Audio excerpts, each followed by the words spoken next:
महाराष्ट्र की वर्तमान परिस्थितियों पर अगर गौर करें तो आप देख सकते हैं कि जिस तरह से लगातार एक के बाद एक घटनाएं हो रही हैं, वो यह बात साफ संकेत करती है कि एकनाथ शिंदे की सरकार अस्थिर है। जिस तरह से महाराष्ट्र में बीते दिनों हिंसाएं हुई, जिस तरह से महाराष्ट्र में कई तरह की घटनाएं हुई जो कि लोकतंत्र से बिल्कुल ही अलग हट करके हुई हैं, इन सभी बातों पर हालांकि विपक्षी दलों ने एकनाथ शिंदे की सरकार को घेरने की कोशिश भी की है और लगातार यह बात भी जग जाहिर है कि एकनाथ शिंदे की सरकार में आपस में वैमनस्यता है देवेंद्र फडणवीस और एकनाथ शिंदे को मुख्यमंत्री पद की कुर्सी के लिए। इसके साथ ही सबसे महत्वपूर्ण तथ्य है जिस तरह से चुनावी सरगर्मियां बढ़ रही हैं, अगले साल महाराष्ट्र में चुनाव भी होने हैं और इसके अलावा महाराष्ट्र के चुनाव के साथ ही महाविकास आघाड़ी का जो धड़ा है वह किस तरह से आगे की रणनीतियों को अंजाम देता है और इसमें सबसे महत्वपूर्ण भूमिका होती है शरद पवार की।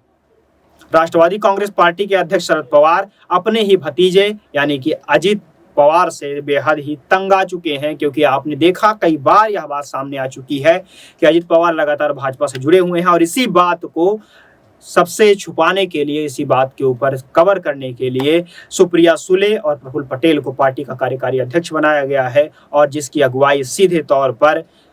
शरद पवार कर रहे हैं। अब इस पूरे मामले को ऐसा देखा जा रहा है कि अगर महाविकास आघाड़ी के पक्ष में कांग्रेस की वोट बढ़ोतरी होती है, कांग्रेस ने भी जिस तरह से महाविकास आघाड़ी को अपना समर्थन दिया हुआ है, इसके अलावा शरद पवार और उद्धव ठाकरे ये दोनों अपनी भूमिकाओं को अगले चुनाव तक बढ़ा करके इस स्तर तक लेके जाते हैं कि वह सीधे तौर पर एकनाथ शिंदे की चेहरे को आप मात दे सकते हो या फिर उद्धव ठाकरे के चेहरे को इतना बड़ा बना दे कि एकनाथ शिंदे की वोट बैंक समाप्त हो जाए, तो ही कोई विकल्प दिखाई पड़ता है बीजेपी और एकनाथ शिंदे की सरकार से आगे निकलने का। हालांकि बीजेपी और शिंदे की सरकार में आपस में हमेशा खटपट की खबरें भी आती रहती हैं, जहां विधायकों को मंत्री पद के लिए असंतुष्ट होना है। इसके अलावा एकनाथ शिंदे और देवेंद्र फडणवीस में आपसी मुख्यमंत्री पद के लिए एक दूसरे से होड़ लगी हुई है। ये सारी ही बातें हैं, लेकिन सबसे महत्वपूर्ण बात यह है कि भले ही कोई भी कारण हो, लेकिन बीजेपी यह बात अच्छी तरह से जानती है कि अगर सत्ता हाथ से गई तो 2024 के चुनाव में भी लोकसभा सीटों में भी भारी कटौती और भारी कमी देखने को मिल सकती है।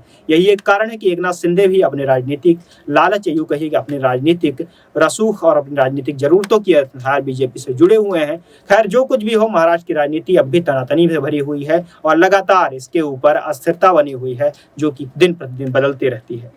फिलहाल के लिए इतना ही। महाराष्ट्र की राजनीति अब भी स्थिर बनी हुई है। देश और दुनिया की तमाम अन्य खबरों को भी जानने के लिए हमारे चैनल से जुड़े रहिए और देखते रहिए SPN9 न्यूज़। फिर मिलेंगे जल्द ही किसी दूसरी खबर के साथ।